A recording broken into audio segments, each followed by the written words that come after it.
Oi, pessoal. Meu nome é Mirela Carla. Está no ar mais um Outspod, podcast mais atípico desse Brasil. Minha gente, uma salva de palmas. Estamos o quê? Na edição especial Outspod no Rio de Janeiro, em parceria com a ATA, Aba e as Terapias do Autismo, do Dr. Thiago Castro e a Dani Freitas, que, aliás, está aqui como minha co-host. Então, aqui recebam com muito carinho Dani Freitas. Nós vamos começar falando o quê? Dica de curso de capacitação para pais e profissionais sobre autismo. Dani, conta um pouquinho pra gente do que é esse curso que você e o Dr. Thiago idealizaram. O curso, ele segue uma linha onde a gente se baseia na análise do comportamento aplicada à aba, que é o que tem mais evidência para o autismo, né? Só que só a análise do comportamento aplicada, ela não é suficiente, ela precisa ser instrumentalizada por outras áreas. Então, nós trazemos a área da fono, sobre aprendizagem motora da fala, trazemos as partes motoras globais, né? Com os nossos o educador físico, profissional de educação física, fisioterapeuta, psicomotricista e as questões do sono, né, que são muito Distúrbio de comuns sono, no seletividade autismo. alimentar. Isso tudo seguindo com base na análise do comportamento para desenvolver os programas para o seu filho, para você fazer os acompanhamentos dele e tomar as decisões necessárias, não só do seu filho, como do seu aprendiz também. Por isso que ele é um curso para pais e profissionais. É um curso com mais de 100 horas, que tem material suplementar, tem artigos, áudios, enfim. Tá muito completo, gente. A gente vai deixar aqui o QR Code para que vocês acessem. O Juninho vai colocar aqui nos nossos bate-papos do chat o link também para vocês clicarem. Deem uma conferida, tá bom? Então vamos ao tema escolhido deste episódio. É um tema muito pedido, né? E confesso que vou aprender aqui hoje bastante, porque sei pouquíssimo na minha vivência prática aqui de mãe. E apesar de conviver com muitas mães que lidam com isso no dia a dia, apraxia de fala. E ela é uma referência, né? A gente fala em apraxia, a gente ouve o nome dela.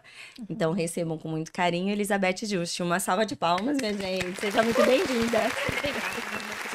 Muito obrigada pelo convite e pela oportunidade. Imagina, ontem que você palestrou aqui, a gente está aqui no Rio de Janeiro, participando do seminário Rio Te Ama, né? E foi uma honra escutar você e que você está aqui. Eu comentei com ela aqui nos bastidores que eu conheci o trabalho da doutora Elizabeth por conta de uma amiga que o pessoal aqui já conhece no podcast, a Carol. E que o João Gabriel, filho dela, tem apraxia, né? E a doutora Elizabeth fazia a supervisão da outra fono que tá ali em Rio Preto com a gente, a Suzy Belo, para acompanhar o João, né? Eu queria que você começasse me explicando o que é apraxia de fala. Bom, vamos então pensar no nome, né? Apraxia. Então, A de ausência ou dificuldade, de praxis para fala, né? Então, a apraxia é um subtipo de transtorno de sons de fala. Então, é uma criança que apresenta dificuldade para aprender os sons da fala, mas é um subtipo de transtorno de base neurológica, ou seja, o percurso entre o cérebro até a boca está alterado. Então, é um transtorno onde a criança vai ter dificuldades para aprender os sons da fala, mais especificamente os movimentos que são necessários para fazer os sons da fala. Então, é um déficit motor, onde a sequência dos movimentos para a fala está alterado, e isso impacta na clareza e na inteligibilidade de fala, bem como na naturalidade. Então, crianças com apraxia são crianças que têm muitos erros, muita dificuldade para fazer os movimentos dos sons da fala, e são crianças ou adolescentes que apresentam, como consequência disso, erros de prosódia, ou seja, é uma fala que tem uma melodia diferente, né? Uma fala que tem um ritmo entrecortado, tem segregação de sílabas, uma fala tipicamente mais pausada, né? Com uma melodia assim mais robotizada. A criança que ela tem apenas apraxia e não tem outros transtornos, como o autismo, ela tem a intenção de comunicação. E aí é a questão motora que não viabiliza essa comunicação inteligível? Isso, na verdade, assim, a apraxia, a criança, sim, a criança tem a intenção, então ela quer se comunicar, mas ela não consegue transformar esse pensamento, essa formulação de linguagem em atos, né, em movimento de fala. Então, a sensação que os pais têm é que ela deseja, ela tem a intenção, mas parece que a boca dela está desligada. Então, os pais percebem que está enroscada ali a palavra, a frase, enfim. E uma questão importante de falar é que, assim, dificilmente a gente vai ter um quadro de apraxia pura, Tá. né? Então, a apraxia, ela pode, né? Nós estamos aqui no seminário sobre autismo. Então, crianças com autismo podem ter apraxia, não significa que todas terão, mas isso pode acontecer. No entanto, nem toda criança com apraxia será autista, Certo. né? Mas uma criança que tem apraxia de fala, dificilmente o problema de praxis vai se apresentar apenas na fala. Certo. São crianças que também têm dificuldades de coordenação motora fina, então no uso das mãos. Recortar, desenhar, segurar um talher, fazer gestos. São crianças que podem ter uma coordenação motora grossa, né? Então essa percepção corporal, as ações que ela precisa desempenhar com o corpo dela são deficitárias. Então, assim, a alteração, a gente, né, na nossa área de fonoaudiologia, nós falamos em apraxia de fala, que é um comprometimento nessa sequência, nesse sequenciamento de movimentos para fala. Mas dificilmente a criança vai ter esse problema só na fala. Então, tanto é que as crianças com apraxia, mesmo as que não são autistas, elas certamente vão precisar, por exemplo, de um trabalho de terapia ocupacional junto com a fono. Entendi. Porque o uso dos membros superiores também vai estar comprometido. Olha, do pouco que eu tenho aprendido na minha vivência de mãe de autista, né? É que quando se trata de algum transtorno neurológico, do neurodesenvolvimento, raramente ele vem puro, a não ser nos Exatamente. livros, né? Mas assim, na vida mesmo, é muito difícil, porque é um cérebro com desenvolvimento como um todo de forma irregular. Então, vira e mexe um pedacinho ali enrosca e então é sempre mais complexo do que parece, assim, é sempre. Eu falo, quando eu conheci o autismo, eu não conhecia o combo que era o autismo. Foi me passado uma primeira visão muito simplista, né? E depois eu fui vendo, meu Deus, todas as ramificações disso. E acredito que seja a mesma coisa com a apraxia da fala, né? São Exatamente. muitas coisas envolvidas. Só que é possível trabalhar, vamos supor, então, um profissional, ele observa apenas a apraxia da fala, mas ele não trata todas essas questões motoras. É possível alguma evolução eficiente que seja só nisso, tratando um pedaço? Um meio tratamento, vamos dizer Depende assim? da gravidade. Tá, Então, nós temos níveis de gravidade. Isso significa que as crianças podem ter um quadro leve, moderado ou severo. Se for um quadro mais leve, a criança vai progredir bem. E onde que vai surgir a dificuldade? Se ela não tiver, por exemplo, uma terapia ocupacional. Talvez seja uma criança um pouco mais inquieta, um pouco mais desajeitada, mas que talvez ela apresente ali alguma dificuldade quando ela tiver que segurar no lápis para escrever letras, por exemplo. Ela vai ter uma coordenação motora fina difícil, né? Ou pode ter mais dificuldade para aprender a dar um laço no tênis, enfim, alguma coisa mais refinada. Então, ela pode apresentar alguns sinais, mas ela vai progredindo bem.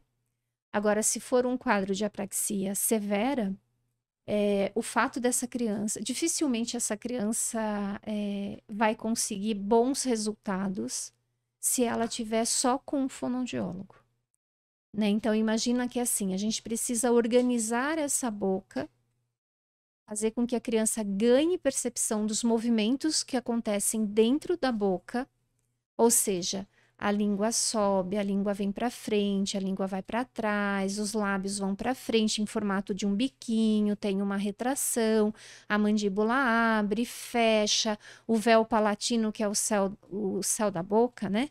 Ele sobe, ele desce. Então é como se você tivesse uma orquestra ali, vários músicos trabalhando. Então, assim, imagina se uma criança, por exemplo, com apraxia severa, né, todos esses movimentos, os músicos não estão obedecendo o maestro. Tá. Eles estão perdidos, desorganizados. Tem músculo que começa a tocar no horário, no momento errado, é para tocar, ele está desligado, ele não toca, o amigo do lado que toca. Então, essa orquestra, ela está descoordenada, desajeitada.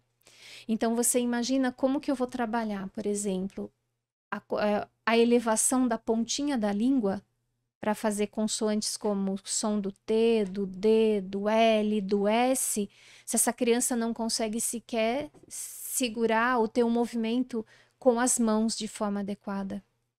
Então, seria assim, tudo que o fonoaudiólogo trabalha dentro da boca dessa criança, o terapeuta ocupacional, ou psicomotricista, ou fisioterapeuta, depende aí da necessidade de cada criança, vai trabalhar no corpo.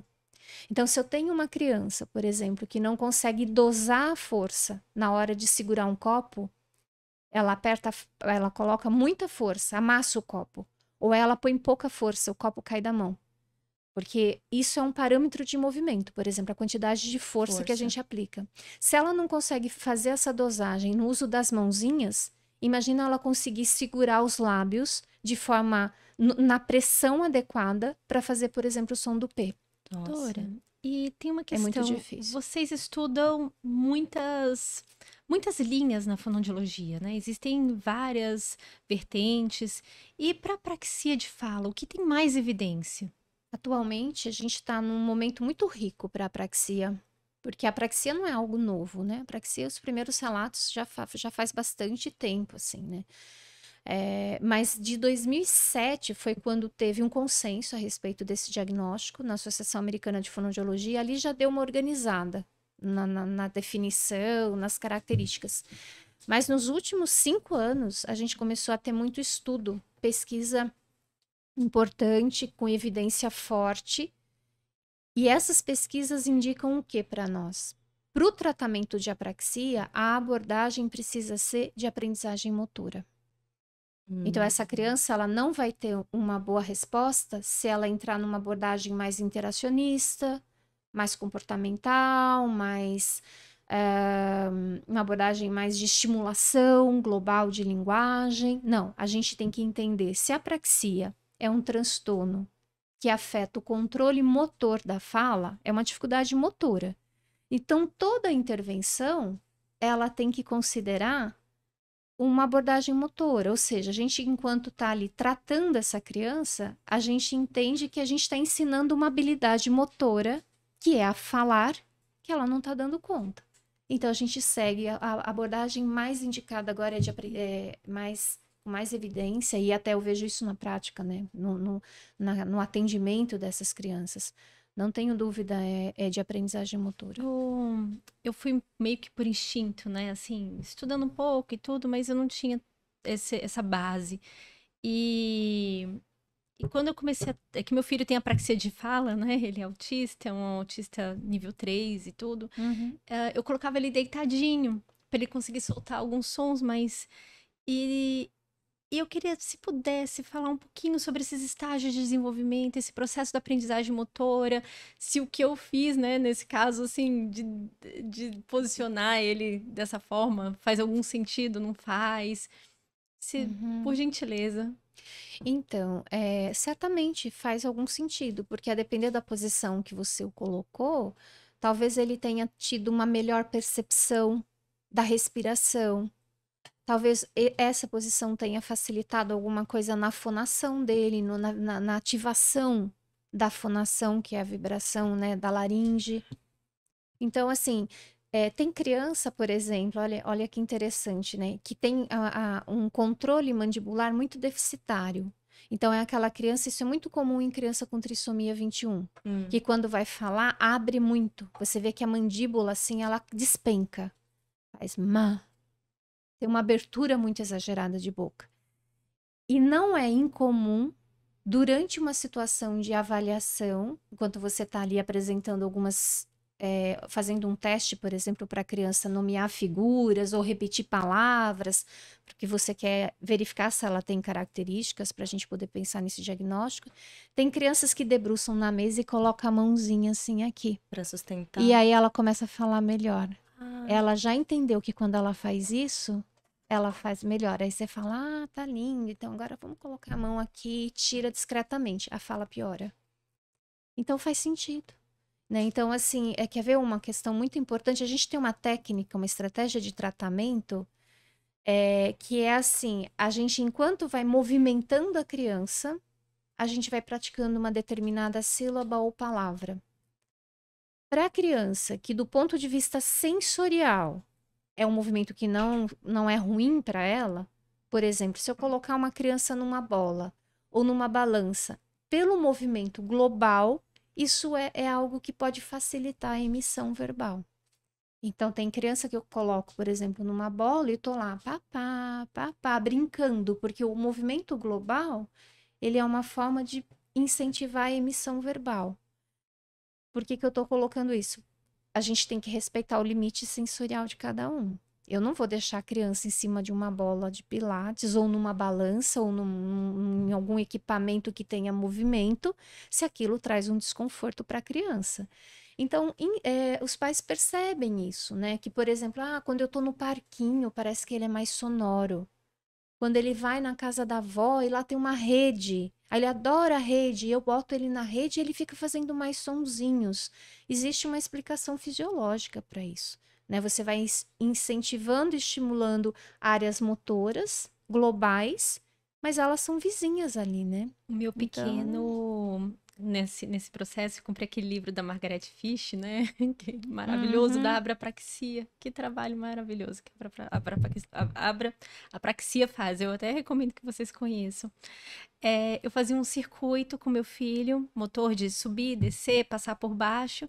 E no final, nós trazíamos, lógico, supervisionada, fono me orientava tudo em relação, e o psicomotricista, a terapeuta ocupacional, e uhum, no final a gente entrava com repetição, dando auxílio, e a melhora era clara, a uhum, fluência, ele falava de forma, e se eu fizesse isso fora do circuito, era totalmente uhum. diferente. E tem mais um fator relacionado a isso que é importante comentar, que é a questão da motivação.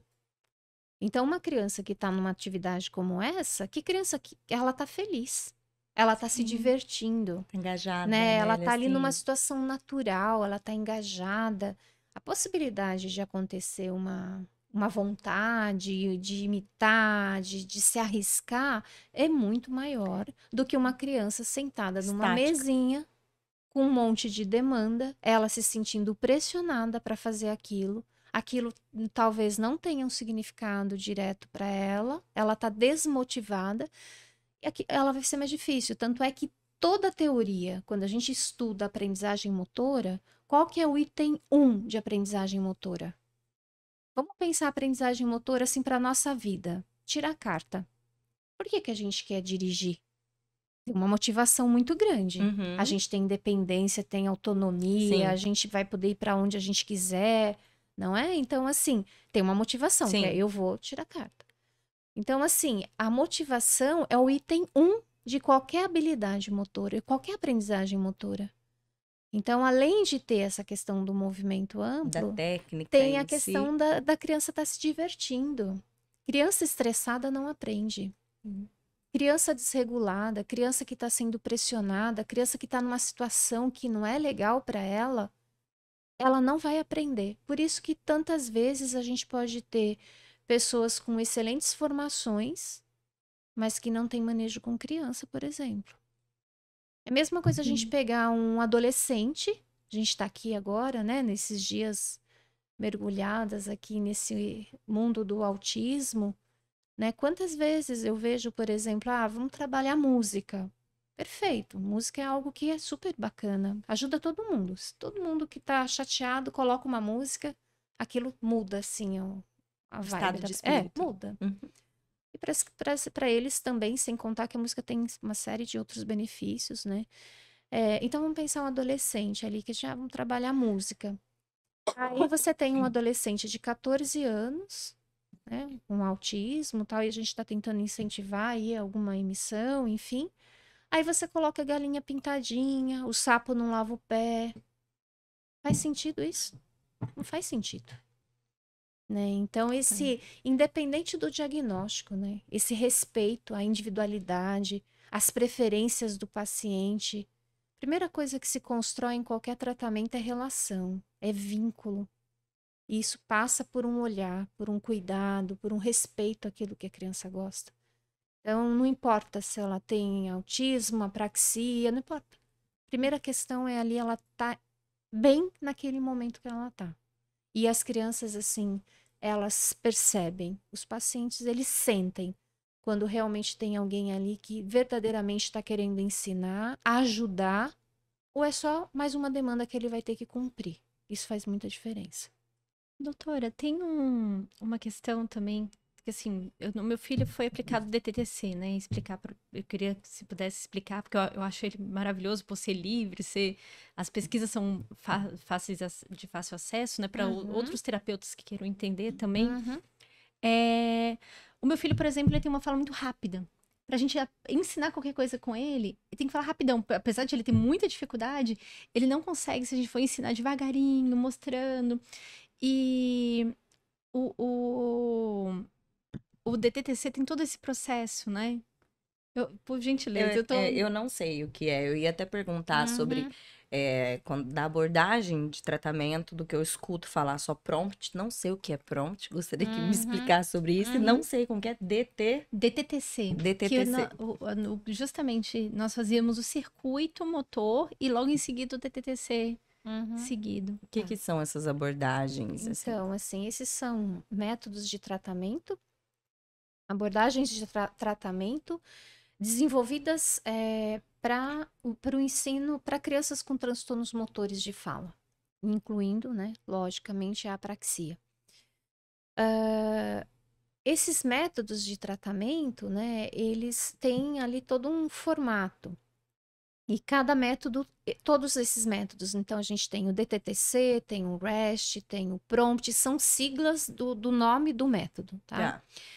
Eles são, na sua maioria, consideram a aprendizagem motor, os princípios de aprendizagem motor, ou seja, imitação, motivação, a escolha dos alvos que serão treinados. A gente tem lá todo um procedimento para a aplicação desses métodos, tá? E aí também nos últimos anos, né, esses métodos, por exemplo, o REST, ele foi desenvolvido na Universidade de Sydney, na Austrália. O DTTC, ele foi desenvolvido por uma fonoaudióloga americana, a doutora Strand, que é a maior pesquisadora na área de apraxia. Ela acabou de se aposentar aí, faz 1 ano e pouco, da Clínica Mayo, que é um centro de referência para tratamento de vários tipos, né, nos Estados Unidos. É a pessoa que mais tem publicação na área. Né? O PROMPT, ele foi desenvolvido pela doutora Deborah Hayden, que é uma fonoaudióloga americana também, que começou trabalhando com crianças surdas e que percebeu que quando a criança punha a mão no rosto, quando ela tocava a face da criança, a criança aprendia melhor o movimento da fala, já que ela não estava ouvindo, ela precisava sentir o movimento. E aí, o que a gente tem nos últimos anos? Várias pesquisas, incluindo pesquisa aí de meta-análise, estudo randomizado, que estão investigando a eficácia desses métodos. Então, atualmente, a gente tem uma evidência forte. Nos Estados Unidos, o método mais utilizado para tratar a apraxia é o DTTC, que significa pistas dinâmicas táteis temporais. O que significa isso? As crianças com apraxia, lembra que eu falei que na apraxia, o percurso entre o cérebro e a boca está afetado. Então, eu sei o que é a bola, eu entendo o que é uma bola, mas quando eu vou falar bola, esses movimentos que eu preciso para pronunciar essa palavra, a boca não funciona.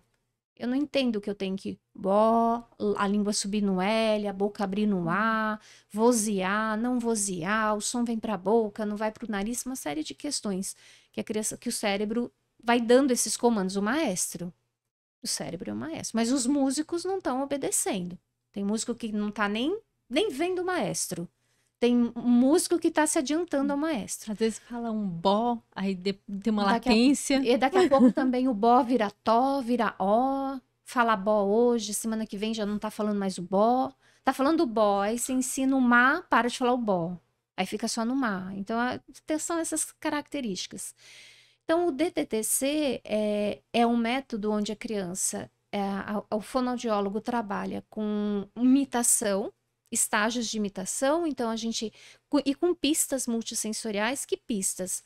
Enquanto a criança, a gente está ali ensinando para a criança o que movimento, como ela faz, por exemplo, para falar a bola, a gente começa fazendo uma velocidade mais lenta, com imitação simultânea, ou seja, falando junto com a criança, olhando para a criança, às vezes tocando na criança, às vezes fazendo um gesto para mostrar aquele movimento, explicando para ela, olha, vamos lá, junto comigo, né, devagar. Então, quando a gente lentifica para a criança, a possibilidade dela sentir e dela criar um input para aquele movimento é muito maior.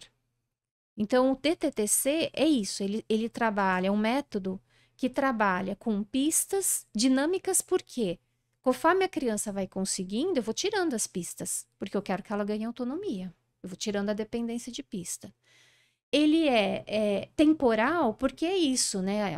A sigla, tem na sigla a palavra temporal. Por que temporal? Que primeiro eu faço junto com a criança, depois eu imito e a criança imediatamente imita. Então eu falo, ó, bola, agora você.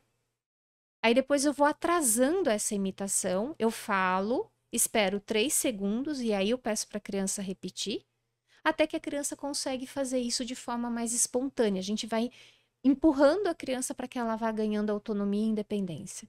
Então, só que todos esses métodos, já o prompt significa prompts, que são dicas, pistas, táteis sinestésicas, ou seja, o fonoaudiólogo, ele vai dando pistas, ele vai encostando, ele vai ajudando a criança a posicionar a mandíbula, a língua, os lábios. Então, a criança precisa fazer e ela está com dificuldade para fazer esse biquinho. O fonoaudiólogo aprende como posicionar os articuladores numa duração adequada de movimento, numa quantidade de força aplicada.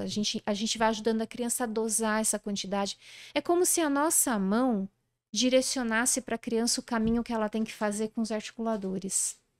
Tá? Esse é o prompt. O REST é repetição rápida transição rápida de sílaba, ou seja, o REST ele é o único método que trabalha com não palavras. Então, ele... Não palavras. Então, sílabas. Por exemplo, a criança, para fazer o REST, geralmente ele é recomendado o REST para crianças mais velhas, então para crianças a partir de 6, 7 anos, tá? Até 12 anos, mais ou menos. São crianças que já têm pelo menos 4 consoantes e 4 vogais. E aí você vai criando palavras, né? Então, por exemplo, começa com... Depende, tem lá os procedimentos para o método ser aplicado, né?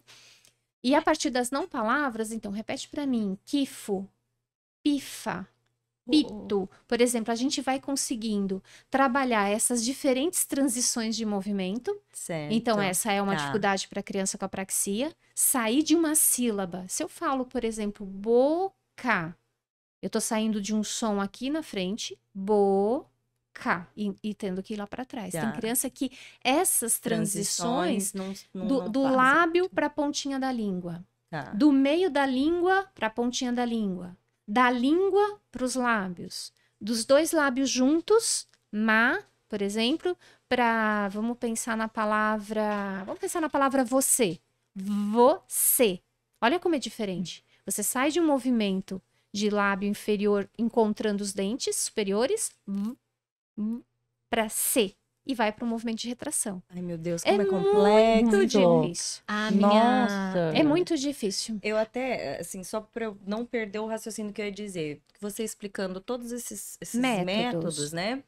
E aí eu pensando no meu filho autista, qualquer método que envolver manipulação e toque nele não vai funcionar. Porque ele tem uma hipersensibilidade. Ele tem. Então, assim, e no autismo isso? Cada método, ele tem uma indicação para a faixa etária, para a gravidade, para o perfil da criança. O meu filho com o REST, por exemplo, eu cheguei a estudar um pouquinho, assim, eu falei, gente, ele é tanto esforço para ele e ainda treinar uma coisa que eu precisava da função Exatamente. rapidamente. Uma coisa que é importante, Dani, que você colocou. No autismo, a gente prioriza o quê? Função. Então, talvez não faça sentido para ele ficar repetindo palavras sem sentido. No entanto, o REST ele é interessante porque você cria as palavras de acordo com a transição de movimento que você Certo. quer trabalhar. Então, se você tem crianças que sair do lábio para ir para mexer a parte posterior da língua, é mais difícil. Tem criança que não consegue sair dos lábios e mexer a parte superior. Então, você consegue ver qual transição que está mais difícil para ele e você foca nessa transição, escolhendo aquelas palavras que têm esse formato. E qual é a outra vantagem do REST, por exemplo? Você não aciona significado. Então, isso significa que, por exemplo, é comum as crianças com apraxia falam errado. E aí o que acontece? O cérebro vai criando memória errada. Ah, tá. Então, por exemplo, é aquela criança que o papai virou tatai. Tá bem. Então, você tá lá insistindo, papai, tatai, papai, tatai. Ela já criou aquele automatismo. Então, o REST, quando você insere uma palavra que não faz sentido, você foca no quê? Você tira o aspecto semântico da linguagem e você tá focando no movimento. E se a gente pensar, por exemplo, numa criança com TEA, por exemplo, tudo bem. Você vai focar nas transições de movimento. E aí, onde que você recupera o significado, a funcionalidade, a linguagem? Na terapia de linguagem. Ali na terapia de linguagem, ela vai ter conceitos que ela usa no dia a dia, situações funcionais. Ali ela vai ter essa experiência rica de linguagem. Mas quando a gente está fazendo um treino motor de fala, talvez tirar essa pista semântica seja bom para ela, porque ela só foca no movimento. Então, assim, é isso que é importante a gente colocar, né? A Abrapraxia, Associação Brasileira de Apraxia de Fala na Infância, a gente tem um empenho muito grande de trazer para o Brasil esses métodos, porque são métodos, vejam, né? A maioria são métodos americanos, tem um método australiano, enfim. Mas a gente traz, por quê? Para ir equipando o fonoaudiólogo, porque o que é o tratamento da apraxia? É você ter uma maleta de ferramenta. Se você tem um carro ali que não está funcionando direito e você só tem um alicate e uma chave de fenda, depender do problema, você conserta. Mas você vai ter problema. Agora, se você tem uma caixa de ferramenta, que você tem macaco, chave de fenda, furadeira, blá, blá, blá, nossa, te dá muito mais oportunidade. E as pessoas precisam aprender a ter raciocínio clínico. As pessoas precisam aprender a ter terapia personalizada. Porque o meu filho, o seu filho, o outro filho, o filho da outra mãe, está inserido. Todos podem ter autismo. Pode ter 5 crianças com autismo. Qual que é a faixa etária? Qual é a bagagem de linguagem? Qual é a dinâmica da família? Qual é a possibilidade da família? Tem família que não tem dinheiro para pagar a terapia particular. Ela está lá no SUS. Sim. O que é possível fazer no SUS? E aí eu faço uma pergunta que eu recebi recentemente, um caso, né, assim, de pessoas que seguem o canal. A criança faz terapia 2 vezes por semana. A terapeuta falou que não poderia ensinar como a mãe fazer, porque é uma técnica que é privada. E eu não sei se o meu raciocínio tá certo. Ela não vai estar ensinando a técnica, vai estar ensinando coisas específicas para a mãe de como o filho. Exatamente. A gente não quer... A mãe é mãe. Primeiro ponto, a mãe é mãe. Só que a gente escuta o quê o tempo inteiro? Que as mães, os pais, a avó, a babá, a tia que leva, seja lá quem for, tem que estar ciente do que está sendo trabalhado e ver o que dá para fazer em casa. E é exatamente isso, Dani. Então, assim, a gente não vai ensinar para a mãe a manobra exatamente, passa aqui, põe ali, por que fazer daquele jeito?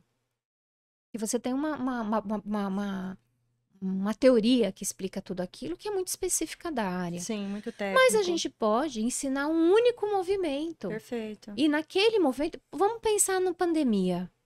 O que aconteceu com as crianças que faziam prompt na pandemia? Onde elas foram? Para onde elas foram? Isso teve uma discussão, inclusive eu tenho contato, né, assim, com as instrutoras, a gente, né, sempre tem conversado. Onde elas foram? Tivemos que ensinar as mães. Segura assim, apoia aqui para fazer essa e essa palavra. Você tá entendendo por que eu tô pedindo para vocês pôr a mão desse jeito?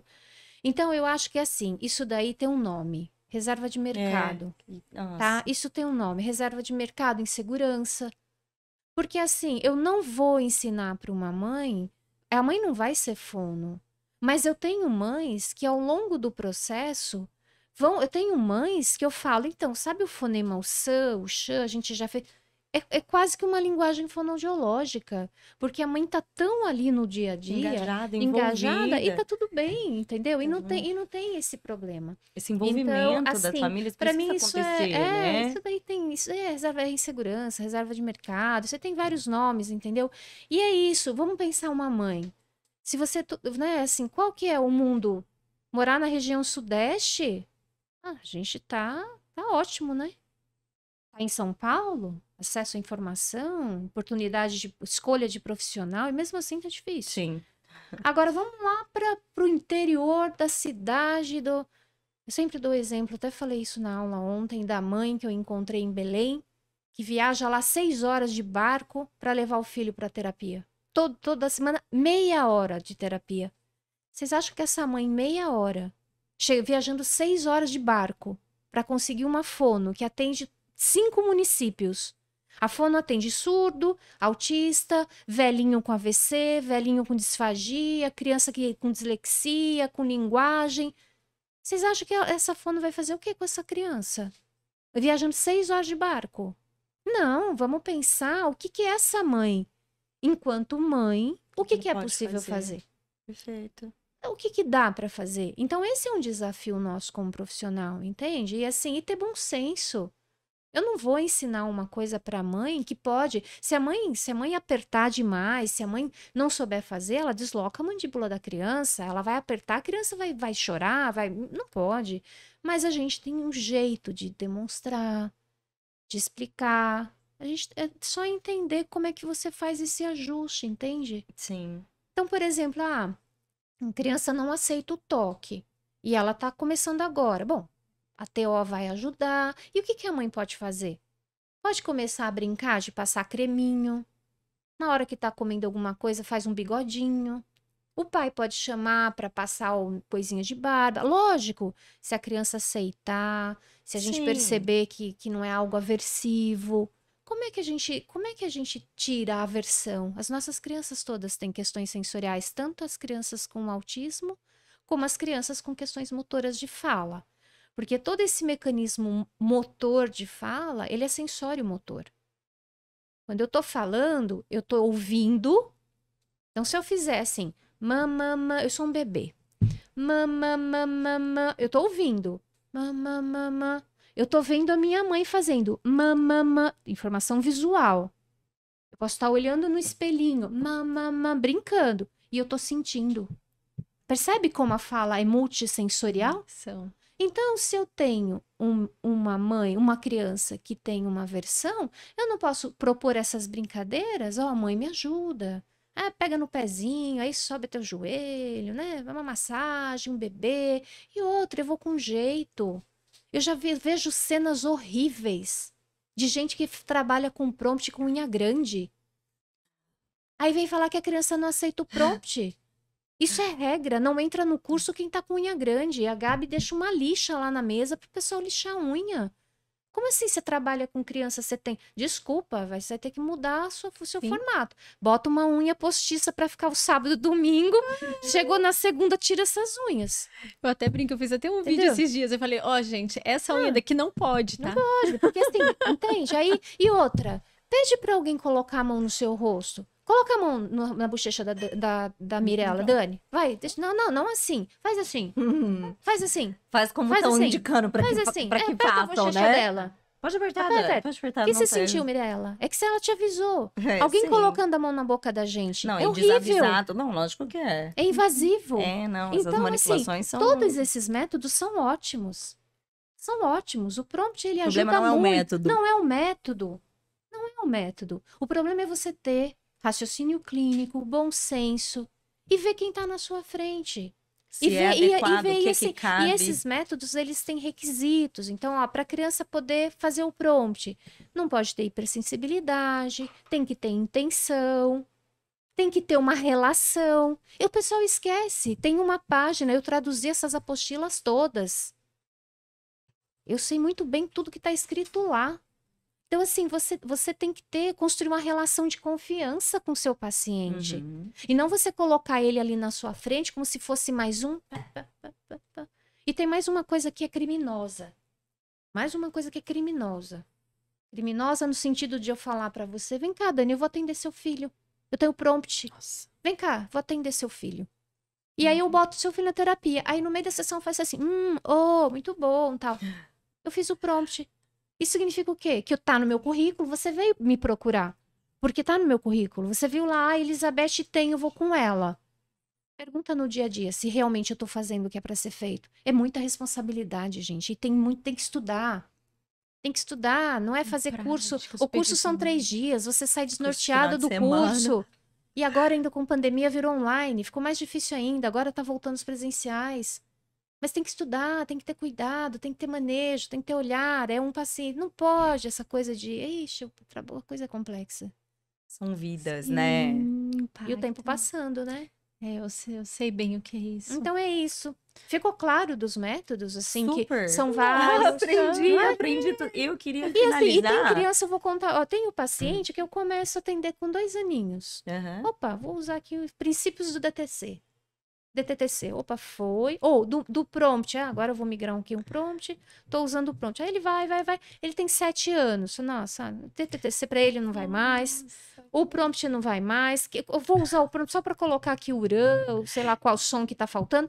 Mas agora, olha isso, tá com uma inconsistência, a memória fonológica tá ruim. Eu vou inserir o REST. E aí vou aonde mais? Opa, agora sobrou isso. Opa, por que não? Eu gosto de Né? brincar que Até eu o falo assim que ultrassom, né? A os gente tem os ultrassom métodos- sendo usado para erro residual de fala e dá resultado. Então é isso, o que tem que ter? Qual é a criança? Qual é a idade?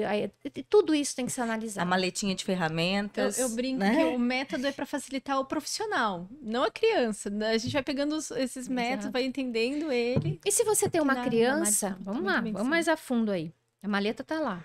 E se você tem uma criança que chega para você com medo, frustrada porque já passou por 3, 4 fonos, não saiu do lugar. Uhum. O pai e a mãe tá pressionando, ela tem que falar. Uma criança que você fala, olha para mim, ela já desviou, ela fugiu, saiu correndo. E aí, você faz o quê? Você vai esquecer com tudo. comportamento autolesivo. Você vai esquecer tudo isso. Relação, confiança, desejo de se comunicar. Comunicação vem antes de fala. Se ela olhou para mim um sorriso, eu já entendi que você quer essa massinha. E eu queria saber, mas Entende? só uma Sim, Então, tem que primeiro você reconectar vai mesmo, construir né? essa Essa comunicação. relação. Aí, conforme você vai construindo isso, vai chegar um momento que eu vou ali colocando os meus temperos. Opa, agora a gente vai para essa receita aqui, para esse lugar aqui que eu quero fazer, entende? Tem pais que acham que assim, começou a fazer a intervenção para praxia, pronto, não precisa de ser tem esse entendimento às sim, vezes. de É comunicação ótimo sua alternativa. pergunta. Tem pais que pensam isso e tem fonoaudiólogos que Profissionais. fazem isso. Então, assim, vamos lá. Comunicação alternativa, toda criança com uma necessidade complexa de comunicação, seja um transtorno fonológico, uma dificuldade de aprender sons porque fala muito errado. Ela não está conseguindo passar a mensagem. Seja uma criança com autismo, com apraxia, seja lá o que for. Trabalho de comunicação alternativa. O próprio nome está dizendo comunicação. Qual é o foco? A criança tem que ter um lugar. Ela tem que ter um lugar naquela família. Ela tem que ter um lugar naquela escola. Ela tem que ser ouvida. Seja com uma prancha, um aplicativo, um método A, B, C, o que quiser da comunicação alternativa. Então, eu estou ali com ela e estou nesse foco. Então, assim, ela precisa disso. Paralelamente a isso, eu posso ou primeiro melhorar a comunicação alternativa e mais para frente iniciar uma terapia motora. Ou eu posso, a criança responde, então eu posso pegar a sessão e fazer, por exemplo, a sessão, parte da minha sessão, eu sou uma fono que vou trabalhar as duas coisas. Comunicação alternativa e vou fazer terapia motora. Então eu vou dividir a minha sessão. Parte da sessão eu vou trabalhar com comunicação alternativa e parte da sessão eu vou fazer uma terapia motora. Certo? Então, assim, qual é o erro? Tentar misturar tudo isso. Ou, agora a criança, estou trabalhando comunicação alternativa. Uma criança com apraxia que está num trabalho só de comunicação alternativa, é a abordagem que ela precisa? É também, mas é só isso? Não. Não pode, a fono não pode deixar de fazer a terapia motora se a criança tiver requisitos, se ela tiver apta para uma terapia motora. E vamos pensar de uma outra forma. Do ponto de vista motor, de produção de fala, é uma criança que consegue produzir uma sílaba. É uma criança que está fazendo pá, dá, quer. Se você colocar 2 sílabas, ela já ou vai falar só a vogal ou a para a boca, Tá. Ou ela vai perder, ou ela vai inverter essas sílabas, está desorganizada. Só que aí você pega o comunicador e você exige que a criança fale: eu quero comer banana. Para a comunicação alternativa, para um trabalho de linguagem receptiva, tá certo isso? Tá ótimo. Porque é a construção da frase, a escolha das palavras, ela tá fazendo um pedido. Sozinho, Enfim, em ali, si, ok. tudo bem. Mas e por que você está exigindo a fala, sendo que ela só consegue fazer uma sílaba? Por que você está dando tamanho esforço motor para ela? Você acha que isso vai ser motivador para ela? Olha como é um detalhe importante. Sim. Então, o que eu posso fazer para essa criança? Quando ela vem com um comunicador tal, eu reforço. O comunicador é para comunicar. Ah, banana, banana, ba. Ah, ouvi, ba. Ela pode fazer ba. Isso, ba, banana. Percebe? Sim. Eu foquei naquilo que ela consegue. Eu devolvi o inteiro, porque eu também tenho que fazer um registro semântico, que não é ba, é banana. Mas eu fiz ali eu consegui Sim. associar. Olha que fantástico. Olha que rico. E tudo bem. Certo? Ai, que bom. E como que clona ela?